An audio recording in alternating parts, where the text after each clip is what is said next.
이 판결은 마약 사건에서 과학적 증거가 어느 범위까지 형사재판의 사실 인정을 구속할 수 있는지를 분명히 한 대법원 2018년 2월 선고 2017도 14,222 판결이다. 핵심은 과학적 감정 결과가 존재한다는 사실만으로 곧바로 유죄를 인정할 수 있는지, 그리고 과학적 증거가 법정에서 신뢰를 얻기 위해 반드시 갖추어야 할 절차적 요건이 무엇인지에 있다. 이 사건에서 피고인은 메트암페타민을 투약하였다는 혐의로 기소되었으나 수사 초기부터 줄곧 투약 사실을 부인하였다. 검사는 피고인이 2016년 9월 중순부터 하순 사이 서울, 인천, 천안 일대 알 수 없는 장소에서 알 수 없는 방법으로 메트암페타민을 투약하였다고 공소 사실을 기재하였을 뿐 투약의 구체적인 일시, 장소, 방법을 특정하지 못하였다. 자백이나 목격자 진술, 현장 증거도 없었고 피고인의 투약 사실을 직접적으로 뒷받침하는 증거는 국립과학수사연구원의 감정 결과, 즉 피고인의 소변과 머리카락에서 메트암페타민 성분이 검출되었다는 결과뿐이었다. 원심은 이를 근거로 유죄를 인정하였다. 그러나 대법원은 이러한 판단에 제동을 걸었다. 대법원은 먼저 과학적 증거 방법의 성격을 명확히 하였다. 과학적 감정 결과가 사실 인정에서 상당한 구속력을 가지기 위해서는 감정인이 전문적인 지식과 경험을 가지고 공인된 검사기법으로 분석하였다는 점만으로는 부족하다는 것이다.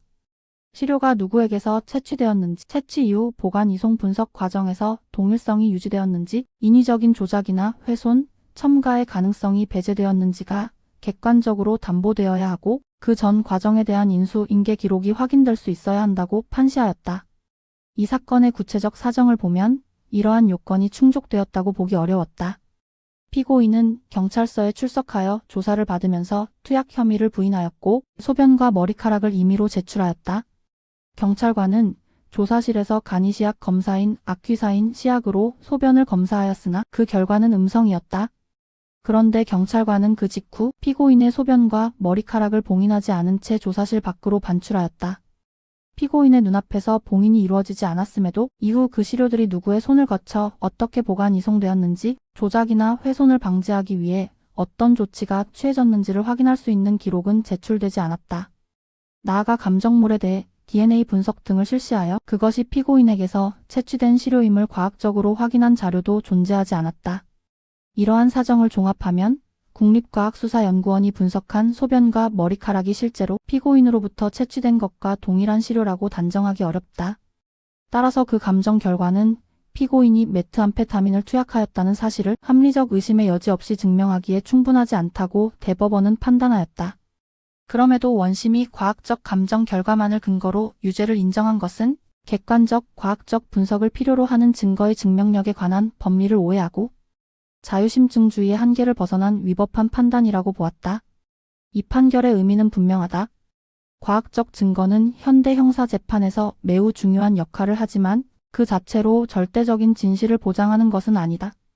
과학적 결과가 법정에서 증거로서 힘을 가지기 위해서는 그 결과가 나오기까지의 절차가 투명하고 검증 가능해야 하며 시료의 동일성과 무결성이 엄격하게 담보되어야 한다. 그렇지 않다면 아무리 정밀한 분석 결과라 하더라도 형사재판에서 유죄를 뒷받침하는 증거로 사용할 수 없다. 결국 이 판결은 과학수사 시대의 형사재판에서 과학보다 앞서는 것이 절차적 신뢰임을 강조한다.